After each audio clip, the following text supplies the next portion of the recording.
commence à plus être très loin. Regardez ça. C'est l'arrivée du téléphérique. Donc à mon avis, si vous réussissez l'énigme, il y a des chances que vous réussissiez cette quête. Alors, attention, c'est la dernière ascension, on reste bien concentré.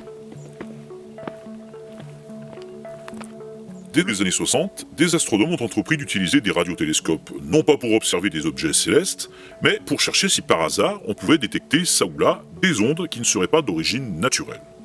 Ce type de recherche, ce sont les projets SETI, ce qui veut dire recherche d'intelligence extraterrestre. Le premier projet de ce genre avait été lancé par l'astronome Frank Drake. Alors comment ça se passe? D'abord, le ciel est vaste, donc il faut choisir dans quel système stellaire on veut chercher pour savoir dans quelle direction on pointe son radiotélescope. Et puis, on a vu que le spectre électromagnétique, c'est vaste aussi. Or, on ne peut pas écouter toutes les fréquences à la fois, donc quelle fréquence est-ce qu'on choisit d'écouter, ou capter la radio, rire et chansons locales. Et là, en l'occurrence, ces projets-là scrutaient l'arrêt à 21 cm. Non, ce n'est ni l'arrêt du plombier, ni l'arrêt du maçon. Déjà, techniquement, 21 cm de raie, ça ferait un pantalon très très bas. À ce niveau-là, il y a un souci. Si on est descendu à cette longueur, il faut commencer à se demander si on est toujours bien dans une optique de faire de la plomberie ou de la maçonnerie. Puis on va pas se mentir, en écoutant ces traits-là, on va jamais rien entendre de très passionnant. Bon, la raie à 21 cm, en astronomie, ça désigne la longueur d'onde 21 cm, ce qui correspond à la fréquence 1420,4 MHz. Et ça, c'est une des raies d'émission de l'hydrogène neutre. C'est Philip Morrison et Giuseppe Cocconi qui ont suggéré dans Nature en 1959 de scruter en priorité cette fréquence-là, parce que l'hydrogène étant l'élément le plus répandu dans l'univers, il présupposait que si des civilisations cherchaient à communiquer, elles utiliseraient cette fréquence-là. En plus, ça tombe bien parce qu'il n'y a aucun parasitage possible par notre atmosphère, et la fréquence a été interdite d'usage pour la radio sur Terre par des accords internationaux, donc pas de parasitage d'origine terrestre. Alors, parmi les projets SETI, il y a eu celui lancé en 1973 par l'Université d'État de l'Ohio, qui a duré jusqu'en 1995, et qui utilisait son radiotélescope, Big Ear. Et le soir du 15 août 1977, il s'est passé un truc pas banal. Jerry Hillman, astrophysicien, regarde sur une impression papier les mesures effectuées par le radiotélescope qui pointait cette nuit-là vers la constellation du Sagittaire, et qui scrutait la fameuse raie de 21 cm. Et Jerry, il est tellement impressionné par ce qu'il voit dans les mesures du signal reçu, qu'il écrit en face « Wow ». Et c'est donc ce qu'on appelle depuis le signal wow. Alors, à quoi correspond cette impression de l'époque? On voit ici qu'on a l'heure de l'écoute, heure, minute, seconde. Il y a une ligne toutes les 12 secondes. En fait, on prenait des mesures de 10 secondes, puis il fallait 2 secondes à l'ordinateur pour les traiter, ce qui fait qu'on avait une ligne de mesure toutes les 12 secondes. Ici, ce sont les coordonnées de la zone du ciel observée. Et ce qu'il faut voir, c'est que ce radiotélescope-là, de par sa conception, il n'est pas orientable dans tous les sens. Donc c'est pas comme une parabole qui pourrait tourner sur tous les axes.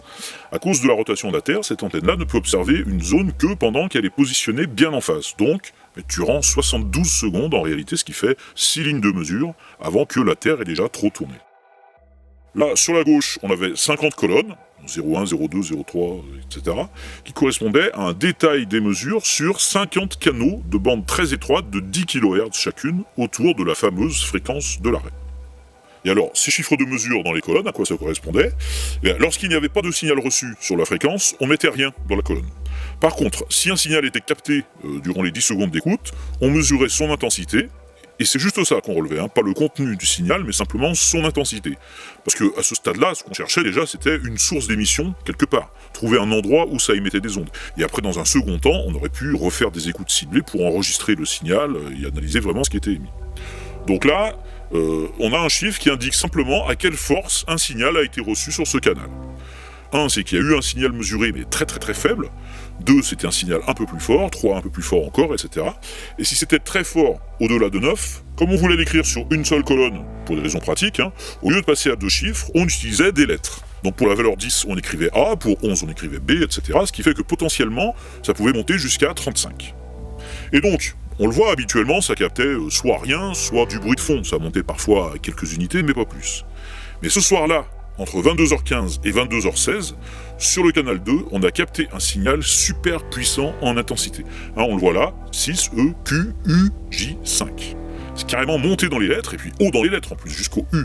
Donc si on le représente sur une courbe, voilà l'intensité du signal reçu pendant les 72 secondes. Ce qui justifiait quand même que Jerry Hillman écrive un gros « wow » en découvrant les données sur le listing. Et après, plus rien. Mais l'antenne ne pointait déjà plus vers le même endroit. Alors évidemment, Heyman a essayé de refaire pointer les antennes vers la même zone. Et d'autres ont essayé, dans les années qui ont suivi, avec d'autres antennes, même avec le VLA, on n'a plus jamais recapté ce signal.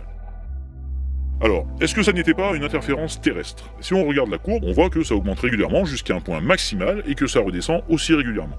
Et c'est exactement ce qui se passerait si un point très précis dans l'espace lointain émettait quelque chose et qu'on le capte de plus en plus fort jusqu'au moment où ça passe pile en face de l'antenne et que ça rediminue. Ça aurait pu être un satellite dans cette direction-là, mais la fréquence est interdite et de toute façon, il n'y avait pas de satellite connu qui soit dans l'axe, à moins qu'il s'agisse d'un satellite espion, un engin militaire ou autre. Bon, dans ce cas-là, ce sera difficile à savoir.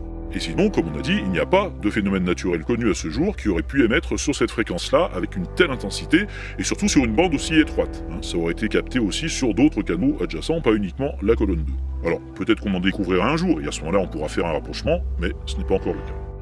Restait enfin l'hypothèse d'un signal artificiel, dont l'émission a cessé après ce soir-là, peut-être d'origine extraterrestre, émis par une autre intelligence que nous, ailleurs dans l'univers. Là encore, évidemment, on n'en sait rien, mais cette fois, l'hypothèse extraterrestre reste aussi crédible que les autres. Alors, il y a eu un espoir de trouver une explication en 2016. Dans une publication scientifique, Antonio Paris faisait l'hypothèse que le signal aurait pu provenir du nuage d'hydrogène dans la chevelure d'une comète, la comète 266P Christensen, qui n'a été découverte que dans les années 2000, mais ça n'a convaincu personne, d'abord parce qu'un nuage de comète ne peut pas émettre un signal d'une telle intensité, et en plus, le jour du signal WOW, cette comète ne se trouvait pas exactement dans les régions observées. Et donc, plus de 40 ans après, on a toujours là un vrai mystère astronomique non élucidé. Alors, on continue d'en parler beaucoup, en particulier sur le net. Vous avez quantité de vidéos, 40 ans après, qui résument un peu ce qui s'est passé. Wow signal from space. As the Big Ear scanned the cosmos that night, the device picked up on a strange radio signal. The sound was rather loud, and its intensity was unlike anything that the Big Ear had captured before.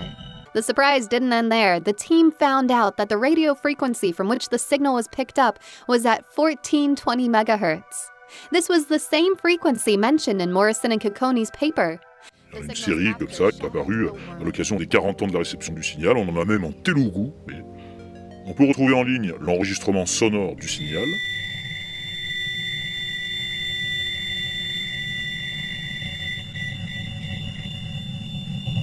Bon, et puis au-delà de l'origine du signal, il y a des gens qui s'interrogent sur le sens de ce signal. Si c'était un message, qu'est-ce qu'il nous racontait? Il y a notamment une youtubeuse américaine qui, pendant plusieurs années, a fait un travail de fourmi pour essayer de décoder le signal. Et du coup, elle a publié des dizaines de vidéos sur le sujet. And I've done this little section from here to here, and I got 100 videos about that. Decoding these numbers here. They're mathematical equations. I took the mathematical equations. So 0 is A, 1 is B, 2 is C. So basically you would take these numbers. So this one would equal B. So you put B, B, B, B, and this would be C. Okay? But that didn't work. I didn't actually do the binary code that way. I did it differently. So what I ended up doing was Google 14.1.1.1.3.2.1. And it brings up this degrees here. Plus 13 degrees, 49 feet. I still don't know how to read these symbols. Et du coup, voici la dernière énigme. Sur un sujet si peu banal, forcément, il y a aussi du n'importe quoi qui circule. Alors, parmi ces vidéos que je viens de vous citer brièvement, quelle est la vidéo qui colporte du fake? La vidéo de résumé 40 ans après? L'enregistrement? Le décodage du signal? Ou toutes ces vidéos?